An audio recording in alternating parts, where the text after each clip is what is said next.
তো এই বয়স, ঠিক আছে, এই বয়সে কি এভাবে সম্ভব? আর হ্যাঁ, তো কিছুই পারে না। তো তার সাথে একটা সম্পর্ক জড়াইলাম। জড়ানোর পরে দেখি সে আমার অনেক অনেক পরিমাণ সুখ দেয়।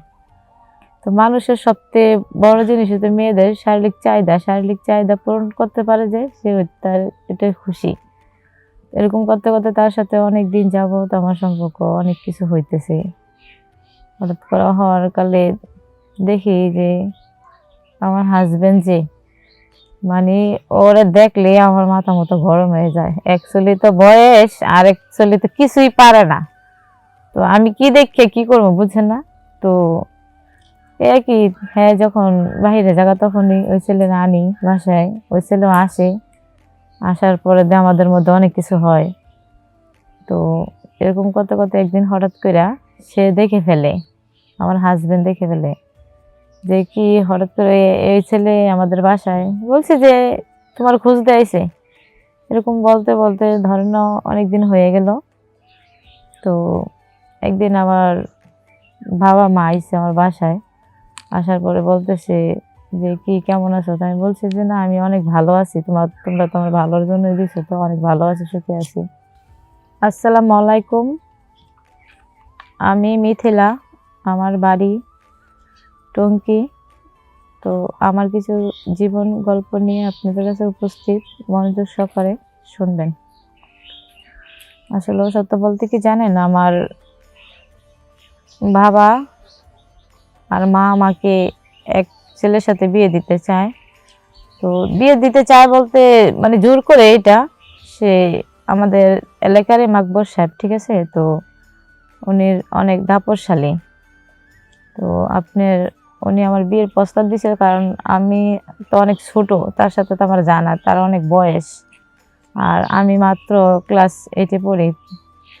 তো আমার বাবা মা বলতেছে যে বিয়ের লেগে, তো বাবা মা এতটা রাজি না, তারপর সে রাজি হয়েছে, কিন্তু আমি রাজি না। আমার অ্যাকচুয়ালি জোর করে মানে হ্যাঁ বাধ্য তো করতেছে যে হ্যাঁ বিয়ে করার জন্য। আমরা অনেক হুমকি দিতেছে যে এই করবে সেই করব, তাই ভয়ে আমি তাকে বিয়েটা করি। আমার ফ্যামিলিও দেয় তার সাথে বিয়ে। দেওয়ার পরে এখন দেখেন তার তো অনেক বয়স, বিয়ে তো করছি ঠিক আছে, কিন্তু আমার কোনো শারীরিক চাহিদা সে পূরণ করতে পারে না। তো এরকম করতে করতে অনেক দিন চলে গেল। যাওয়ার পরে আমি ভাবতেছি আসলে যে আমি একটা এরকম কম বয়সের মেয়ে, এরকম একটা বৃদ্ধর সাথে আমার বিয়ে দিল। তো কি বলবো, বলার মতো ভাষা নাই আমার। আসলে আমার মানে অনেক খারাপ লাগতেছে। তো একদিন এরকম করতে করতে অনেকদিন পর একটা মানে আমাদের আমার হাজবেন্ডের বাসায় এদিকে আশেপাশে কি এক ছেলে কাজ করে। ওই ছেলেটা আবার আমার দেখে অনেক পছন্দ করছে, আমারও তারা দেখে অনেক পছন্দ হয়েছে। কি করবো, এখন তো আমার তো এই বয়স, ঠিক আছে, এই বয়সে কি এভাবে সম্ভব? আর হ্যাঁ, তো কিছুই পারে না। তো তার সাথে একটা সম্পর্ক জড়াইলাম।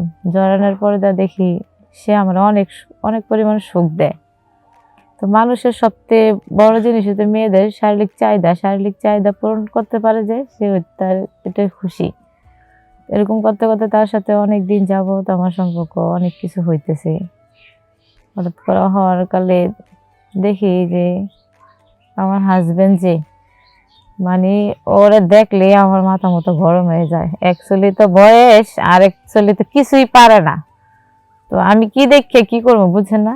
তো এ কি, হ্যাঁ, যখন বাহিরে যাগা তখনই ওই ছেলে আনি বাসায়, ওই ছেলেও আসে। আসার পরে আমাদের মধ্যে অনেক কিছু হয়। তো এরকম করতে করতে একদিন হঠাৎ করে সে দেখে ফেলে, আমার হাজবেন্ড দেখে ফেলে যে কি হঠাৎ করে এই ছেলে আমাদের বাসায় বলছে যে তোমার খোঁজ দিয়েছে। এরকম বলতে বলতে ধরেন অনেকদিন হয়ে গেল। তো একদিন আমার বাবা মা আইছে আমার বাসায়। আসার পরে বলতেছে যে কি কেমন আছো? তো আমি বলছি যে না, আমি অনেক ভালো আছি, তোমরা তোমার ভালোর জন্য দিছো, তো অনেক ভালো আছি, সুখে আছি। তো দেখতেছে, তো তারা তো দেখতেছে আমি ভালো চলতেছি, খাইতেছি, সবকিছুই ঠিক আছে, কিন্তু আমার হাজবেন্ড যে আমার শারীরিক চাহিদা পূরণ করতে পারে না, এটা তো আর বাবা মাকে বলি না, তারা জানে না এই ব্যাপারে। তো কি বলবো, বাবা মা থাকলো, একদিন পরের দিন চলে গেল। তারপরে দিয়া এরকম করতে করতে ধরেন না ওই ছেলের সাথে তো আমার সবকিছু চলতেছে। তো মেয়েরা সবাই চায় যে তার সুখ, ঠিক আছে না? তো আমি তো তার কাছ থেকে কোনো কিছু পাইতেছি না। তো যে ছেলেটার সাথে আমার ইলেকশনে জড়াইছিলাম তার কাছ থেকে সুখ পাইছিলাম, আসলে হঠাৎ করে এই ছেলেটা একদিন চলে গেল। চলে যাওয়ার পরে আমার তো মাথাটা গরম হয়ে গেল। এখান দিয়ে তো হ্যাঁ, তো আমার মুখে সান্ত্বনা দিয়ে রাখে। আসলে বলেন যে একটা মানুষ মুখের সান্ত্বনা টাকা পয়সা দিয়ে কি সবকিছু হয়? আর সে আমার সাথে তো কোনো শারীরিক চাহিদা মানে কোনো কিছু পারেই না, ঠিক আছে, একদম পারে না। তো এটা কি করে সম্ভব বলেন? তার সাথে কিভাবে থাকি আমি?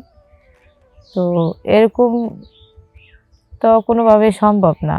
তো ওইখান থেকে ওই ছেলেটা গেল গা। তো এরকম কইরা ভাবতেছি যে আসলে যদি আমার লাইফে আর কোনো একটা ছেলে আসতো যেটা আমার শারীরিক চাহিদা পূরণ করতে পারে। তো এরকম করতে করতে একদিন, হ্যাঁ, মানে আমার হাজব্যান্ডের খালাতো ভাই ছিল বাসাতে। আসার পরে দেখি না, অনেক ইং বয়সের, অনেক স্মার্ট, আমার দেবর লাগে।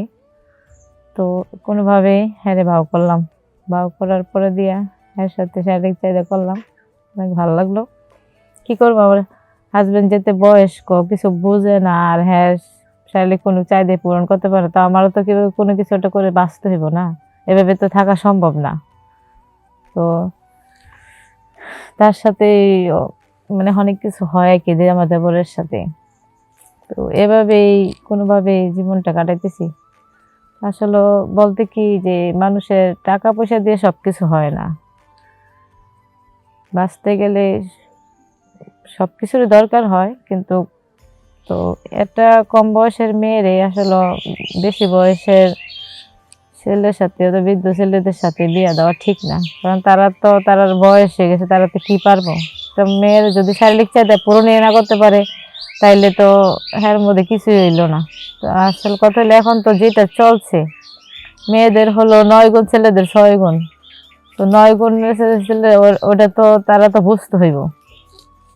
তো হ্যাঁ, না পারলে কি, হ্যাঁ খালাতো ভাই কিন্তু অনেক ভালো পারে, অনেক ভালো পারে। তো আমি ভাবতেছি আসলে যদি আমার বাবা মা যদি বৃদ্ধর সাথে বিয়ে না দিয়ে যদি আর খালাতো ভাইয়ের সাথে বিয়ে দিত তাহলে তো মনে ভালো হইতো, আমার শারীরিক চাহিদা পূরণ করতে পারতো। তো এরকম এ কি কি বলবো, বলার মতো ভাষা নাই। তারপর আপনার হঠাৎ করে একদিন আমি তার সাথে এরকম ব্যবহার করছি যে আসলে আপনি কেন বিয়ে করছেন আমাকে, কেন আমার লাইফটা নষ্ট করছেন? আপনি কোনো শারীরিক সুখ দিতে পারেন না, কিছুই পারেন না। আবার আপনি বয়স হয়ে গেছে, সবকিছু ভাদ হয়ে গেছে আপনার, এটা কি আপনি কি কেন করলেন এটা? আর আমি হইলাম একটা ইং বয়সের মেয়ে। আমার এখন তো আমার বয়সটা হয়েছে এ বয়সে তো আমার অনেক কিছু দরকার। তা আপনি এইগুলা যদি নাই পারেন কেন আমাকে বিয়ে করছেন? এটা কেন করছেন আপনি? বলতেছে যে তোমাকে তো আমি সবকিছু দিতেছি, টাকা পয়সা যখন যা চাও তাই দিতেছি। আমি বলতেছি আমি তো এগুলো চাই না, আমি একটু শারীরিক সুখ চাই, যেটা আপনি পারেন না। তাহলে আমি কি মানে কোন দিকে তাকাই আপনাদের সাথে থাকবো বলেন? আমি আজকে আমার ফ্যামিলির বলবো যে আমি তার সাথে থাকবো না। তখন সে আমার মানে হুমকি দিতেছে যে তোমার মায়ের আলাম এই করবো সেই করবো।